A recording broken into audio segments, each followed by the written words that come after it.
Desa Gendruwo Part 3 yang ditulis oleh Dioseta. Yang ingin membacanya langsung bisa di Twitter beliau.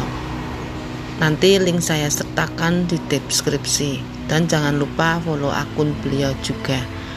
Yuk mulai ceritanya. Aku duduk terdiam menatap pohon beringin di belakang rumah, sembari membayangkan apa yang terjadi dengan Pak Kasto beberapa hari yang lalu. Bila Pak Lek juga melakukan perjanjian dengan sosok yang menghabisi Pak Kasto, apakah di pohon itu juga ada sosok mengerikan itu? Genderuwo? Selama ini aku hanya mendengar sebutan itu dari desas-desus yang tidak pernah terbukti kebenarannya. Namun malam itu aku benar-benar melihat sosoknya.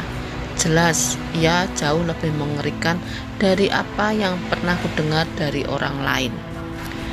Tapi saat aku menghitung ulang satu persatu hal-hal aneh yang kualami di rumah ini, mulai dari sosok di lemari kamarku, sesaji di kamar Bayu, hingga sosok menyerupai Pak Lek di kamar Bule. Apakah itu semua ada hubungannya dengan ucapan nenek itu? Nenek itu berucap tentang yang Pak Lek lakukan ternyata lebih mengerikan dibanding apa yang kulihat kemarin di belakang rumah almarhum Pak Kasto. Tanpa sadar aku pun melamun di tempat itu hingga terdengar suara azan berkumandang. Aku pun segera meninggalkan pohon yang semakin terlihat misterius itu dan kembali ke dalam rumah. Tapi malam itu hal yang tidak bisa kupikir dengan nalar pun terjadi lagi. Tanpa sengaja aku dan Bunga melihat keluar rumah. Saat itu kami tertegun melihat ada sebuah keranda yang tergeletak di halaman rumah. Sebuah keranda yang terbuat dari bambu yang sudah lapuk dan secara sekilas mungkin saja sudah tidak mampu mengangkat jenazah. "Bu, itu Bu!" Bunga berteriak dengan tubuh yang gemetar. Jelas saja rasa takut menyelimuti tubuhku dan Bunga. Bagaimana mungkin kami bisa tenang menghadapi kejadian ini, sementara beberapa hari lalu ada seseorang yang meninggal tanpa ditemukan jenazahnya. "Ada apa, Tonduk?" Bule menghampiri kami dan berhenti saat melihat keranda yang ada di halaman. Kali ini seketika wajahnya terlihat pucat tanpa bertanya-tanya, seolah sudah mengerti dengan apa yang ada di hadapannya. "Sudah waktunya." Pak Lek ikut mendatangi kami dan menanyakan hal tersebut kepada Bule. "Wayahe opo Pak Lek?" Tanyaku yang tidak mau diam saja menjadi seseorang yang tidak mengerti dengan apa yang terjadi. "Waktunya anak-anak tidur, sudah sana istirahat," perintah Pak Lek. Kami pun menuruti perintah Pak Lek dan meninggalkan keberadaan keranda yang berada di halaman rumah. Aku mengira keranda itu adalah bentuk teror dari orang yang tidak suka dengan Pak Lek. Namun anehnya ekspresi Bunga kali ini terlihat aneh. Wajahnya benar-benar pucat. "Kinan, nanti malam aku tidur di kamarmu ya," pinta Bunga. "Emang kenapa Bunga? Kok tumben?" "Nanti saja aku ceritakan. Yang penting malam ini aku gak mau tidur sendiri," ucap Bunga. Iya. Aku pun segera merapikan kasurku agar muat untuk tidur berdua dengan Bunga. Tak berapa lama Bunga pun datang dengan membawa bantal dan boneka miliknya untuk tidur bersamaku. "Nggak apa-apa kan Kinan?" tanya Bunga. "Ya nggak apa-apa lah, kayak sama siapa saja," ucapku yang mempersilahkan Bunga untuk tidur di kasurku. Namun sepertinya ia belum berniat untuk segera tidur. Sembari merapikan buku-buku pelajaranku di meja, aku melihat Bunga yang melamun dengan tatapan kosong. "Sudah, nggak usah khawatir. Tadi aku dengar Pak Lek sudah meminta Mas Pugu buat menyingkirkan keranda itu," ucapku. Bunga menatapku sebentar dan kembali dengan wajah cemasnya. "Ini bukan pertama kali, Kinan," ucap Bunga setengah tidak yakin. "Maksudnya?" Bunga memainkan jari di pangkuannya dengan raut wajah cemas. Ia seolah merasa tidak yakin untuk bercerita. "Iya, dulu waktu aku kecil pernah ada kejadian seperti ini." Sepertinya Bunga mencoba menceritakan sesuatu, namun ia seperti ragu-ragu dan cemas.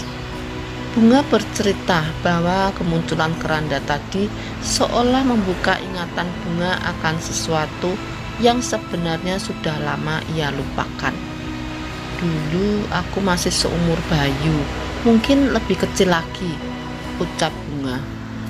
Saat itu tiba-tiba Bule kaget dengan kemunculan keranda di depan rumahnya. Bunga tidak begitu paham apa yang terjadi. Ia hanya melihat Bule menangis sembari memeluk Pak Le. Sementara Pak Le hanya menatap keranda itu dengan tatapan yang dingin. "Aku ini bukan anak pertama, Kinan," ucap Bunga. "Saya benar. Tapi dari dulu waktu aku kecil, aku taunya kamu anak pertama Pak Le," tanyaku. Bunga menggeleng. "Sebelumnya aku punya seorang kakak perempuan, tapi nggak ada yang pernah tahu tentang dia," jelas Bunga. "Hah? Tapi masa ibuku sampai nggak tahu juga?" Bunga menceritakan bahwa ia tumbuh dengan seorang perempuan yang mengasuhnya. Bisumi namanya. Ia tinggal bersama Bule dan Pak Le jauh sebelum Mbok Yatmi bekerja di rumah ini. Sepengetahuan Bunga, Bisumi memiliki seorang anak perempuan. Bunga mengenalnya dengan nama Canting. Umurnya mungkin selisih 5 tahun dari Bunga, sehingga seringkali dia membantu mengurus kebutuhan Bunga untuk membantu Bisumi. Saat itu rumah Pak Le belum sebesar sekarang. Ia hanya memiliki tanah dengan rumput yang ala kadarnya. Menurut Bunga, Pak Le juga sering mendapat cemoohan dari warga desa. Namun Pak Le hanya bisa menahan rasa kesalnya menerima cemoohan itu. Bunga sendiri tidak bisa mengingat tentang cemoohan apa yang dilemparkan warga pada Pak Le. Sampai suatu ketika keranda itu datang. Pak Le dan Bule pun menyingkirkan keranda itu. Namun keranda itu datang lagi di hari berikutnya. Kalau sebelumnya Pak Le menatap keranda dengan raut wajah yang dingin, kali ini Pak Le menatapnya dengan raut wajah yang pucat, seolah takut akan sesuatu. Saat itu mereka meminta Bisumi membawaku ke dalam kamar dan menemaniku untuk tidur. Sementara Pak Le dan Bule malah berada di depan bersama Canting sembari memeluknya. Malam itu sembari menemani Bunga, Bisumi sesekali terisak. Ia benar-benar seperti menahan kesedihannya tanpa tahu harus melakukan apa. Bunga penasaran, namun Bisumi meyakinkan Bunga agar tidak usah khawatir. Hingga akhirnya Bunga pun bisa tertidur. Pagi setelahnya Bunga terbangun dengan seluruh rumah dalam keadaan tertutup dan lampu dimatikan. Seluruh gorden tertutup dan kondisi rumah seolah terlihat tidak ada orang bila dilihat dari luar. Bule yang menyadari bahwa Bunga terbangun pun segera menghampirinya dan mengajaknya masuk ke dalam kamar lagi.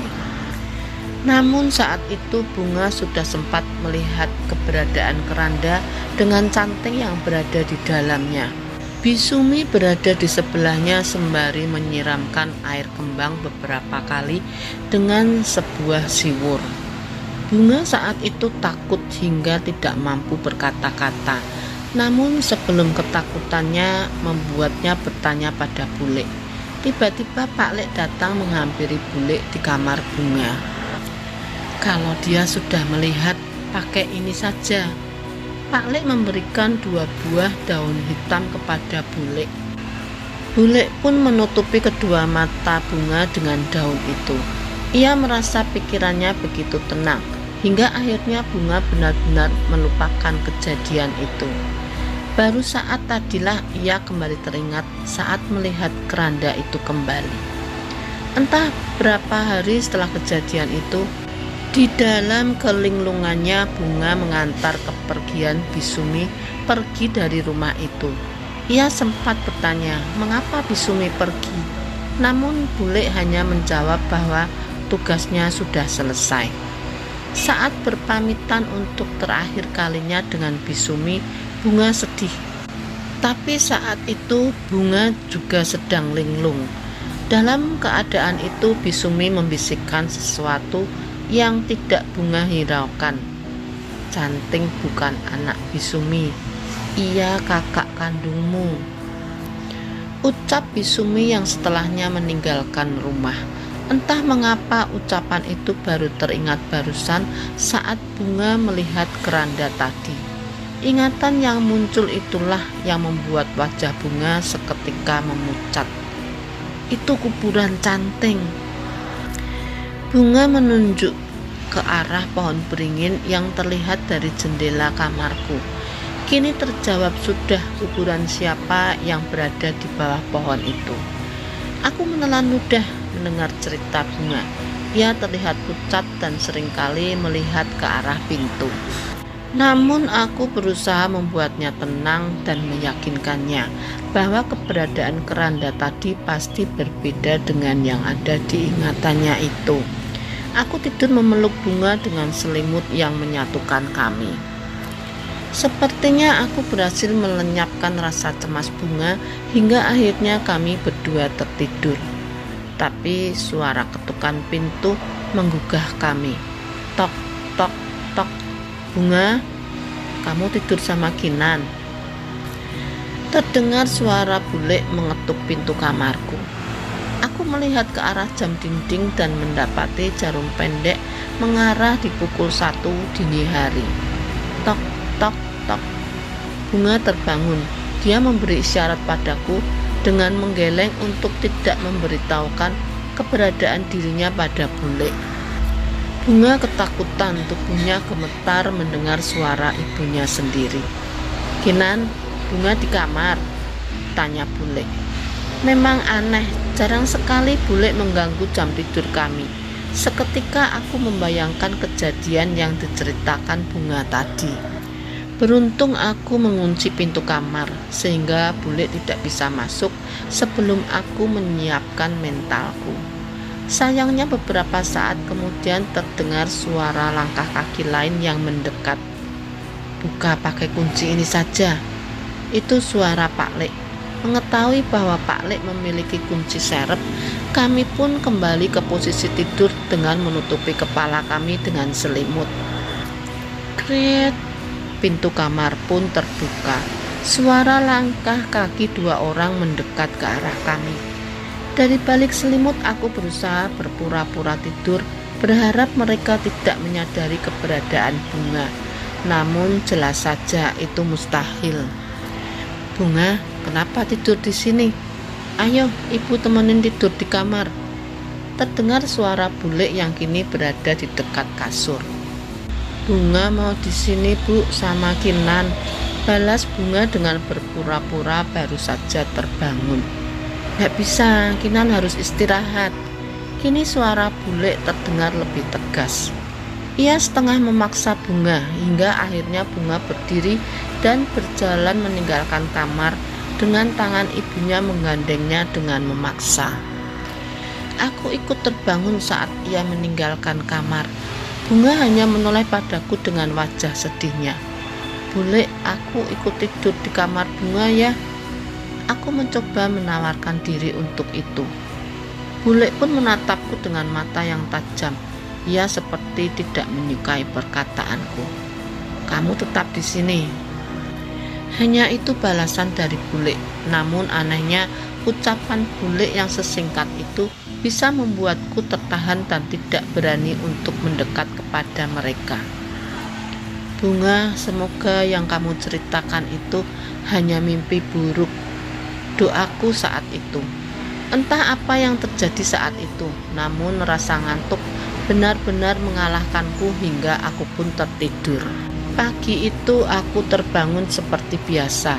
Aku pun bergegas bersiap untuk berangkat sekolah, sekaligus membantu mempersiapkan Bayu untuk berangkat denganku juga. Tapi Bunga tidak terlihat juga. Aku pun teringat ceritanya semalam dan segera naik ke atas dan menghampiri kamar Bunga. "Bunga?" ucapku sembari mengetuk kamarnya. Namun tidak ada jawaban. Aku yang khawatir pun segera membuka kamar Bunga yang tidak terkunci. Lampu kamarnya masih mati dan terlihat seseorang tertidur di kasurnya. "Bunga sakit, dia nggak sekolah dulu." Tiba-tiba suara bule mengagetkanku dari belakang. Aku yang hendak menghampiri Bunga pun mengurungkan niatku saat melihat kedatangan bule. "Saya siapin obat buat Bunga, bule," aku menawarkan diri. "Nggak usah yakinan, biar Mbok Yatmi saja." Bule menjawab dengan tatapan dingin. Kali ini aku merasa perasaan yang aneh yang membuatku takut terpancar dari bule. Dengan ragu aku menutup pintu kamar Bunga dan berangkat ke sekolah dengan Bayu. Namun sepanjang jalan aku tak henti-hentinya memikirkan Bunga. Setelah malam itu semua hal mulai menjadi aneh. Bunga hampir tidak pernah keluar dari kamarnya. Untuk makan, Mbok Yatmi selalu mengantarkan makanannya ke dalam kamar. Pernah saat Bule dan Pak Lek tidak ada, aku mencoba mengetuk kamar Bunga dan melihat keadaannya. Namun saat itu ia hanya berdiri dengan tubuhnya yang kurus, dengan tatapan mata yang kosong. "Bunga," aku mencoba menegurnya, tapi ia malah menoleh sembari tersenyum aneh dengan wajah pucatnya ke arahku. Ia tidak mengatakan sepatah kata pun sama sekali. Tapi saat aku mendekat, terdengar suara Mbok Yatmi yang memasuki rumah. Sekali lagi aku mengurungkan niatku. Entah mengapa aku merasa bahwa mendekati Bunga saat ini adalah hal yang dilarang. Hari-hari semakin berlalu, namun keadaan Bunga tidak kunjung membaik. Sebaliknya, Bule malah memberitahu bahwa Bunga tidak lagi bisa bersekolah dan harus dirawat di rumah. Sempat beberapa perwakilan sekolah datang untuk menjenguk, namun mereka hanya melihat Bunga sekilas dan Bule segera menjauhkan mereka dari Bunga. Satu yang aku takutkan, tubuh Bunga terlihat semakin kurus. Sebelum malam itu, Bunga adalah remaja perempuan yang cantik di antara perempuan seumurannya. Aku sempat mendengar gosip ada beberapa teman sekolahnya yang naksir dengannya. Tapi kondisinya sekarang sangat jauh dari itu.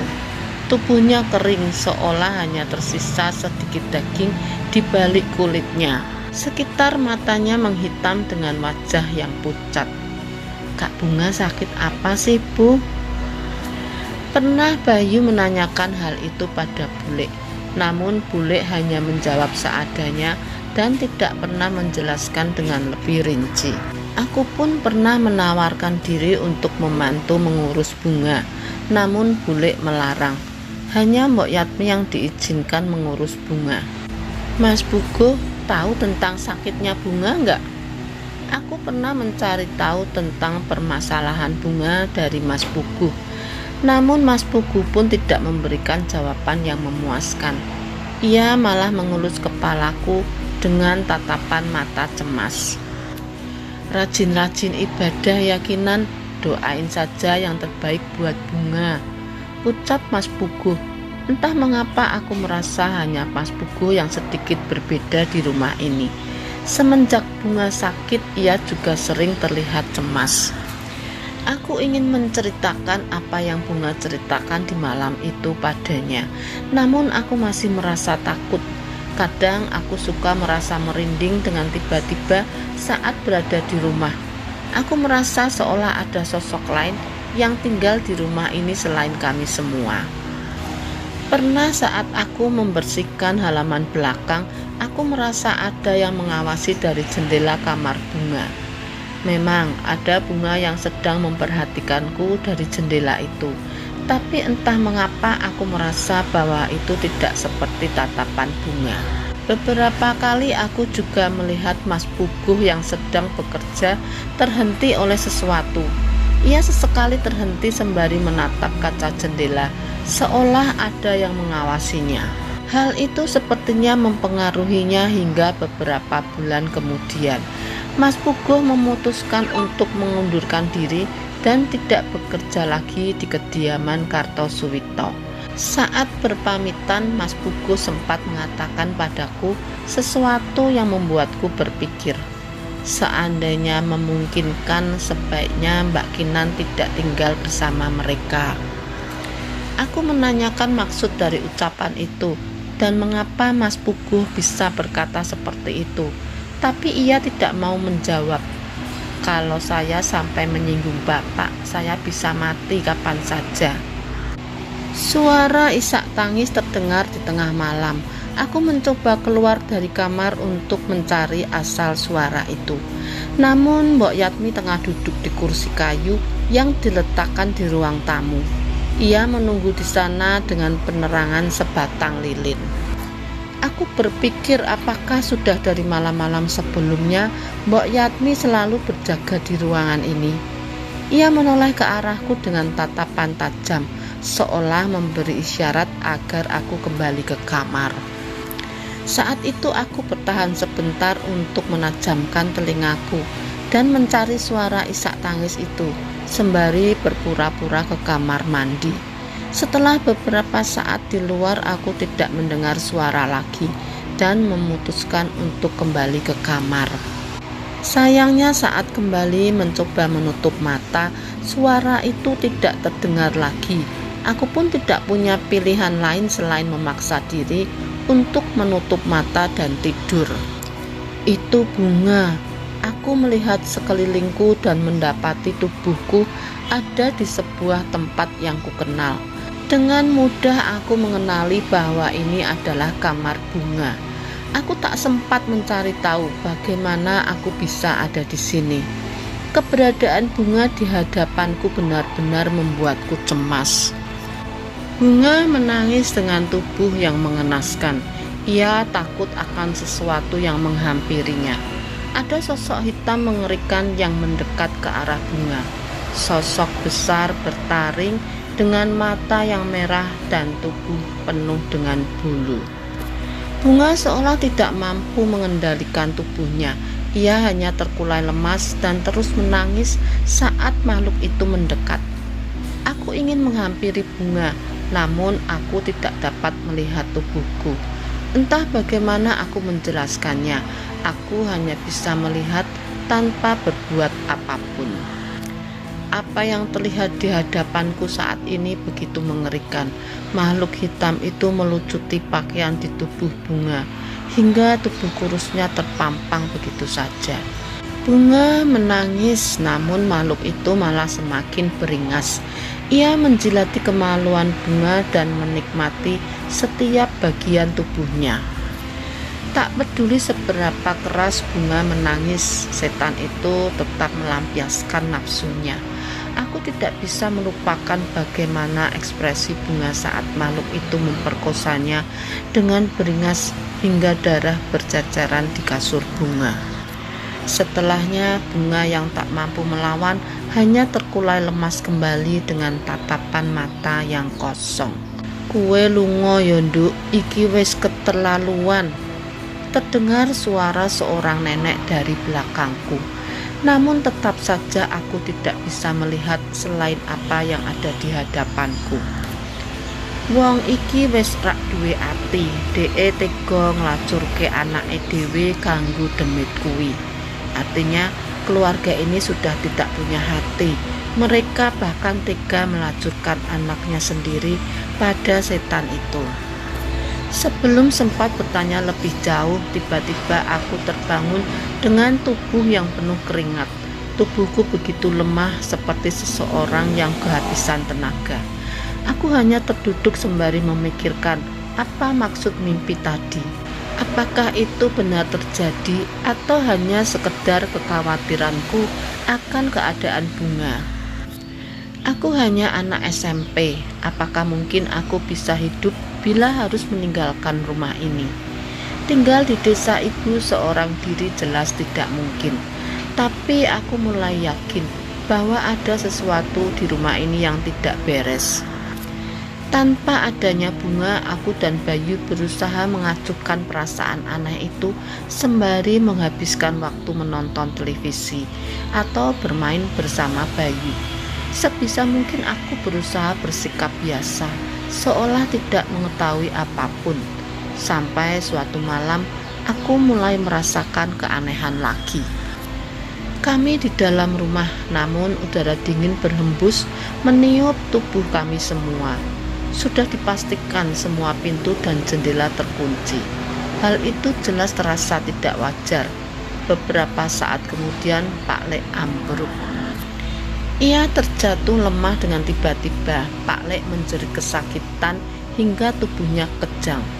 Bule panik, namun itu tidak lama. Tiba-tiba pintu kamar Bunga terbuka dengan sendirinya. Bersamaan dengan itu Pak D terhenti dari kejangnya. Suara itu terdengar menggema di rumah, membuatku merinding seketika. Perang, bola lampu pecah, kursi bergeser dan berjatuhan begitu saja. Bayu takut. Aku memeluk Bayu dan membawanya mendekat ke pintu bersiap-siap bila kami harus keluar dari rumah ini. Jangan keluar, perintah Mbok Yatmi. Ia memerintahkanku dan Bayu menjauh dari pintu dan jendela-jendela rumah. Dan benar saja, seketika seluruh listrik di rumah saat itu mati tanpa sebab.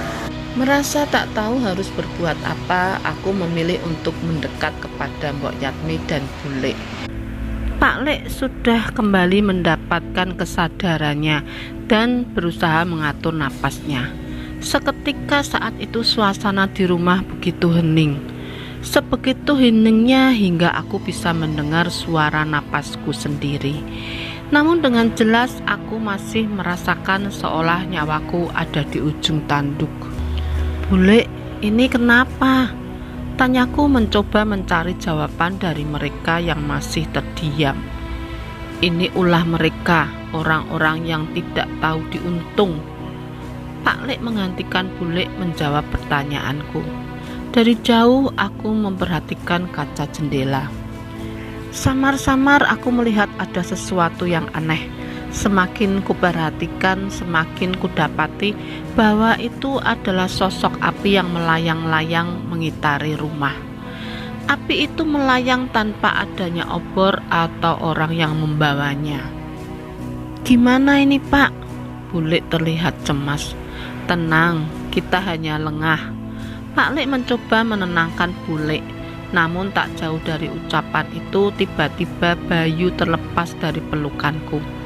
Ada sesuatu menariknya menjauh hingga terseret. Bayu, aku mencoba menggapainya. Sementara itu di sisi lain terlihat keanehan dari Mbok Yatmi. Matanya melotot dengan tubuh yang kaku. Ia tak bergerak seperti ada sosok yang mencekiknya. Mbok Yatmi. Pak Lek dan Bule memegangi tubuh Mbok Yatmi dan berkali-kali mencoba menyadarkan dirinya. Tapi kenapa Mbok Yatmi? Kenapa mereka tidak lebih berusaha menolong Bayu yang hampir saja hilang dari pandangan mereka? Suara mengerikan itu terdengar lagi. Saat itu juga Mbok Yatmi tergeletak dan kembali bernapas. Sesuatu yang menarik Bayu sudah tidak ada lagi. Saat itu aku memeluk Bayu di sudut tembok dan benar saja mereka tak peduli dengan Bayu. Mereka ketakutan, namun mereka seperti mengandalkan sesuatu. Di tengah kebingungan itu tiba-tiba Mbok Yatmi berdiri. Seketika wajahnya pucat. Ia menoleh pada Pak Lek dan Bule sembari menyeringai dengan raut wajah yang berbeda dari Mbok Yatmi yang ku kenal. Ora ana sing bakal nulungi kowe. Wis akeh sing dendem karo kowe. Kowe bakal mati wengi iki. Artinya Tidak ada yang akan menolongmu. Sudah banyak yang dendam dengan dirimu. Kamu akan mati malam ini. Itu bukan suara Mbok Yatmi. Suaranya terdengar serak dan berat. Ia mendekat ke arah Pak Lek dan Bu Lek yang sudah menyadari keanehan dari dirinya. Namun Pak Lek dan Bu Lek segera menjauh. Mbok Yatmi yang tengah kerasukan tidak membiarkan mereka pergi. Dengan langkah yang cepat Mbok Yatmi mengejar Bu Lek dan menarik tubuhnya hingga terjatuh. Dengan kesetanan Mbok Yatmi mencakar tubuh Bu Lek hingga kukunya dipenuhi dengan darah Bu Lek. "Mati, kowe pantas mati!" teriak Mbok Yatmi. "Tolong!" Bu Lek berteriak kesakitan dengan tubuhnya yang sudah penuh dengan luka cakar. Perang! Sebuah guci besar pecah tepat di kepala Mbok Yatmi. Itu adalah perbuatan Pak Lek. Mbok Yatmi tergeletak di lantai dengan darah yang mengucur dari kepalanya. Ia terbaring dengan mata terbelalak. "Mati, Mbok Yatmi mati." Aku gemetar melihat pemandangan itu. Entah aku harus bersyukur karena Bu Lek selamat atau mengkhawatirkan kondisi Mbok Yatmi yang tidak sadarkan diri. "Pak, kalau Mbok Yatmi mati gimana?" Bu Lek juga khawatir. "Kita pikirkan nanti, yang penting kita selamat." Pak Lek membantu Bu Lek berdiri dan meninggalkan tubuh Mbok Yatmi begitu saja. Namun sebelum mereka melangkah lebih jauh, aku menyadari ada sesuatu di belakang mereka. "Pak Lek, awas!" Pak Lek dan Bu Lek menyadari teriakanku dan menoleh ke belakang. Namun mereka terlambat. Mereka tercekik oleh dua tangan yang menangkap mereka. Itu adalah Mbok Yatmi. Ia masih hidup dengan seluruh darah yang masih mengucur dari kepalanya. Pakaiannya sudah penuh dengan darah dan sebagian darahnya berceceran di lantai rumah. Harusnya tenaga seorang perempuan tidak akan kuat menahan Pak Lek dan Bu Lek. Namun entah mengapa cekikan itu membuat Pak Lek dan Bu Lek tak berdaya. Mereka tak mampu bernapas dengan leher mereka yang mulai berdarah oleh cengkeraman Mbok Yatmi. Aku ingin berusaha memberanikan diri untuk melakukan sesuatu. Hanya ada sebuah kursi kayu di dekatku yang mungkin bisa kulemparkan kepada Mbok Yatmi. "Prak! Lepasin!" teriakku. Aku sudah melemparnya sekuat tenaga, namun kursi itu hanya menghantam tubuh Mbok Yatmi tanpa membuatnya bergerak sedikit pun. Di tengah kebingunganku, tiba-tiba Mbok Yatmi menatap ke satu sisi. Ia menatap ke arah kamar bunga. Dalam sekejap wajah Mbok Yatmi yang mengancam berubah menjadi waspada. Ada bunga di sana. Ia berjalan selangkah demi selangkah menuruni anak tangga. Matanya sayu dengan wajahnya yang pucat. Tapi tepat saat bunga sampai di bawah, Mbok Yatmi berteriak-teriak tidak karuan. Ia jatuh berguling-guling di lantai. Bunga berjalan ke arah pintu utama dan seluruh jendela bergetar secara bersamaan. Bunga! Aku mencoba memanggilnya. "Diam!" Bu Lek membentakku dengan keras. Ia melarangku untuk mengusik bunga. Aku takut, sangat takut. Aku hanya bisa memeluk Bayu dan melihat semua kejadian itu terjadi begitu saja. Pintu rumah terbuka, bunga pun keluar dari rumah. Angin berembus begitu kencang masuk ke dalam rumah bersama berbagai suara yang tidak dapat dijelaskan dengan nalar. Ada suara tangisan, teriak kesakitan, hingga suara geraman hewan buas mengelilingi rumah ini. Semua itu begitu memekakan telinga, hingga aku menutup telingaku rapat-rapat. Saat itu Bu Lek yang menahan rasa sakitnya menarik tanganku dan Bayu dan membawa kami masuk ke dalam kamar. Ia segera menutup pintu kamarku rapat-rapat dan menguncinya. "Mbak Kinan, Mbok Yatmi, gimana? Bapak, Ibu?" Bayu ketakutan hingga menangis. Aku pun kebingungan menghadapi kejadian ini. Sebisa mungkin aku menenangkan Bayu dan berusaha untuk menidurkannya. Sementara itu, bahkan dari dalam kamar kami masih merasakan sesuatu yang tidak wajar. Suara-suara aneh itu masih terdengar dari sekeliling rumah bersama kaca jendela yang beberapa kali bergetar. Kami berdua hanya bisa bersembunyi di dalam selimut hingga kami tidak ingat kapan akhirnya kami dapat menutup mata. Hal itu terjadi lagi. Aku bermimpi melihat bunga. Ia jauh lebih lemah dibanding mimpi sebelumnya. Ada Pak Lek dan Bu Lek di sana. Terdapat luka-luka di tubuh mereka persis seperti luka yang disebabkan Mbok Yatmi tadi. Mereka mengantar bunga ke dalam kamar dan membukakan pintu untuknya. Wajah bunga ketakutan saat melihat ke dalam kamarnya. Di kamar itu ada sosok hitam yang kulihat sebelumnya memperkosa bunga. Namun kali ini tidak hanya satu. Ada banyak dari mereka berkumpul di kamar bunga. Bayaran kami. Salah satu dari makhluk itu menjulurkan tangannya kepada Pak Lek dan Bu Lek. Sisanya sudah bersiap menunggu bunga dengan wajah penuh nafsu dan begitu beringas. Pak Lek memerintahkan bunga untuk masuk ke dalam, namun Bu Lek ragu dan menahannya. Tapi tatapan mata salah satu makhluk itu menggetarkan mental Bu Lek dan membuatnya melepaskan bunga. Peliharaan yang kuat membutuhkan bayaran yang besar, ucap Pak Lek dengan raut wajah yang dingin.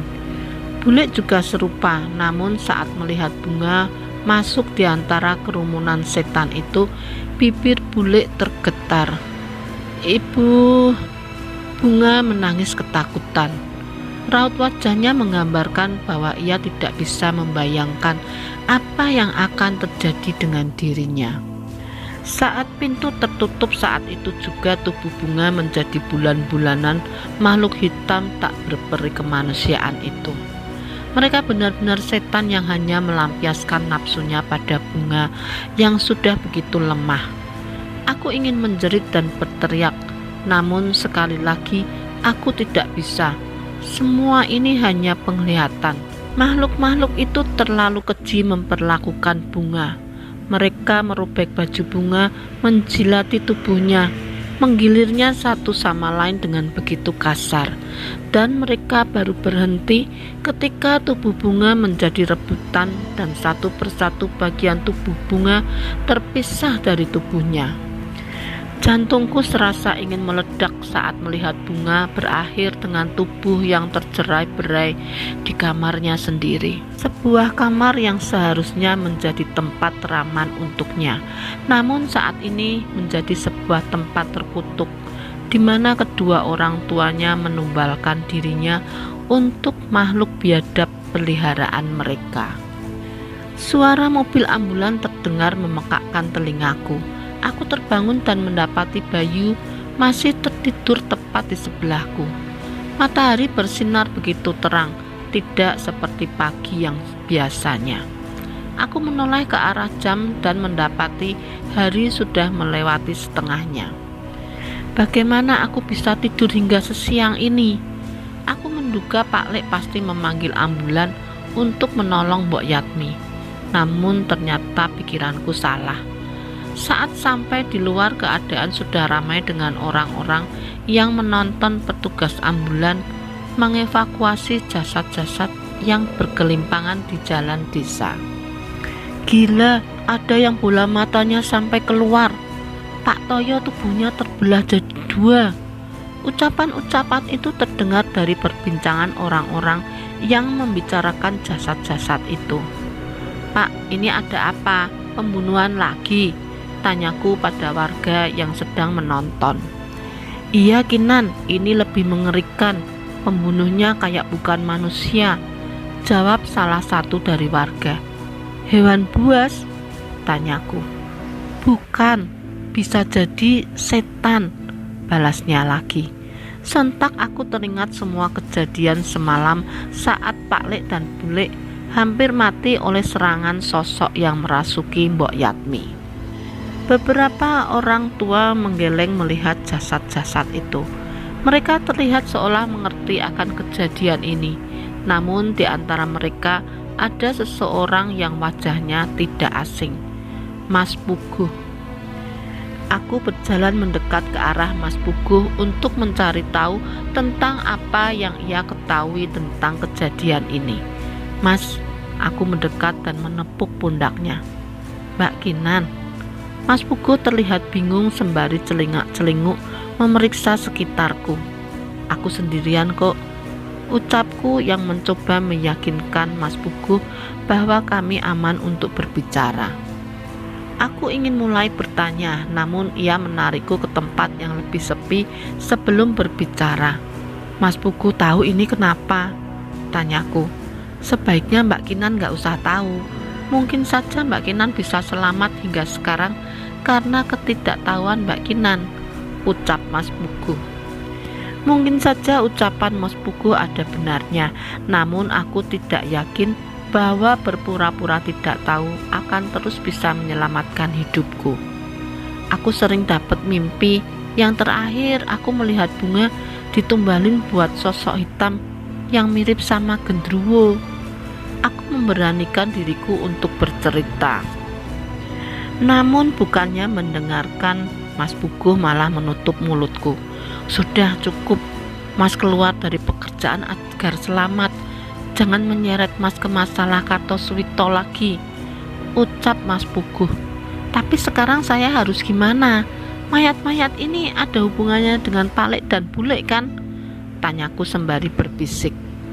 Sekali lagi Mas Puguh mengecek keadaan di sekitar kami. Saat memastikan keadaan sudah aman, ia mulai berbicara. Semalam kediaman Kartosuwito diserang secara gaib oleh orang-orang yang dendam dengannya. Beberapa warga mengaku melihat penampakan makhluk halus hingga api yang melayang-layang, cerita Mas Puguh. Saat mengingat apa yang terjadi semalam, semua ucapan Mas Puguh menjadi masuk akal. Kalau Pak Lek dan Bu Lekmu selamat, pasti dia melakukan pertukaran dengan bayaran yang besar. Sebaiknya Mbak Kinan jangan terlibat dan pergi sejauh mungkin, lanjut Mas Puguh. Bayaran yang besar. Seketika aku teringat akan mimpiku dan khawatir dengan bunga. Namun masih ada satu pertanyaan yang membuatku penasaran. Memangnya apa yang diperbuat Pak Lek dan Bu Lek sampai banyak orang yang ingin membalas dendam sama mereka? Tanyaku pada Mas Puguh. Mas Puguh hanya menarik napas dan menggeleng. Ia seolah sulit mengatakan jawaban atas pertanyaanku. Kekayaan Pak Lekmu hingga rumah yang sebesar itu semua berdiri di atas sekian banyak darah dan nyawa manusia.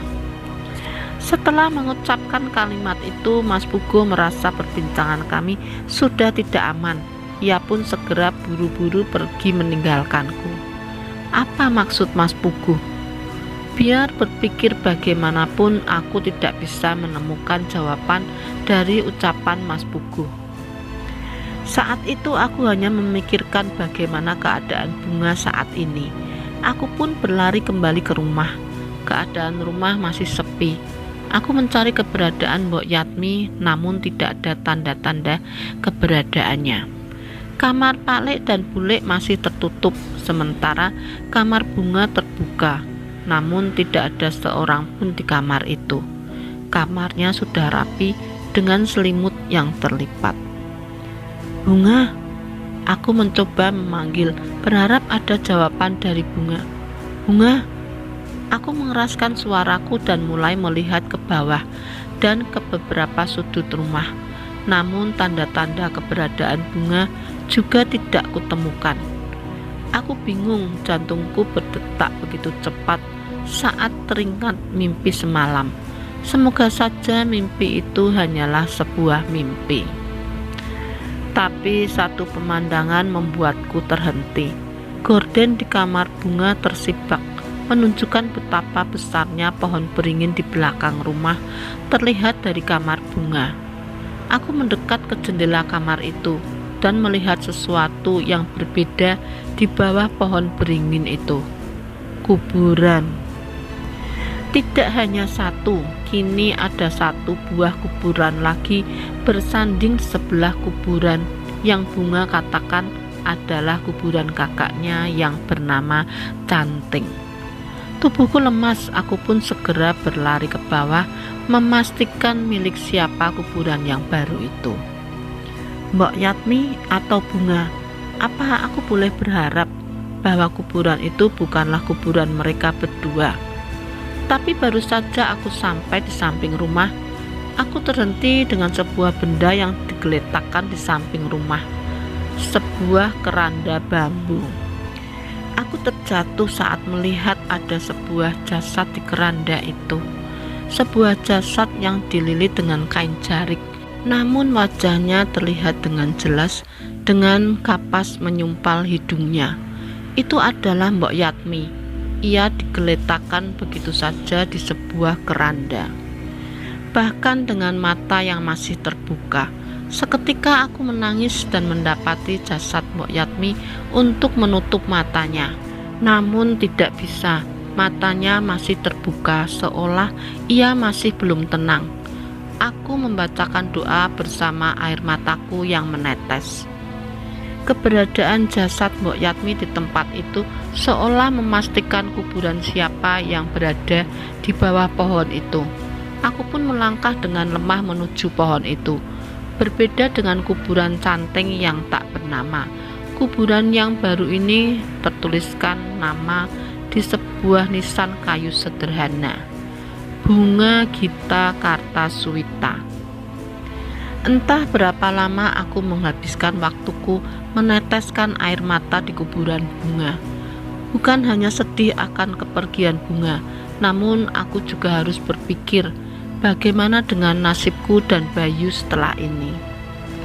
Di rumah Pak Lek dan Bu Lek, kamu bisa ngebantu mengurus Bayu. Tiba-tiba kata-kata ibu itu terngiang di pikiranku. Seketika perbincangan itu seolah seperti sebuah titipan bahwa aku harus membawa Bayu pergi dari keadaan ini. Saat sudah mampu mengendalikan emosiku, aku pun berdiri dan melihat rumah besar yang ada di belakangku itu. Aku mengusap air mataku dan memandang satu persatu jendela kamar di rumah itu. Saat ini aku merasa teka-teki di pikiranku mulai terbuka satu persatu. Dari jendela atas terlihat Pak Lek dan Bu Lek menatapku dengan tajam. Di kamarku aku melihat sosok makhluk hitam dengan rambut panjang yang selalu muncul di atas lemari. Dan aku juga teringat sosok makhluk yang berada di kamar Bayu. Apa mungkin bila waktunya tiba, aku dan Bayu juga akan menjadi santapan makhluk-makhluk yang ada di kamar kami? Namun bagaimana cara kami untuk pergi dari keadaan ini? Sementara mungkin saja Pak Lek dan Bu Lek sudah bersiap untuk mempersiapkan aku ataupun Bayu sebagai pengganti Bunga. Bersambung ke part akhir Sarang Gendruwo. Terima kasih teman-teman yang sudah menonton. Bila ada salah kata mohon maaf, dan yang belum subscribe bisa subscribe, like, dan komen.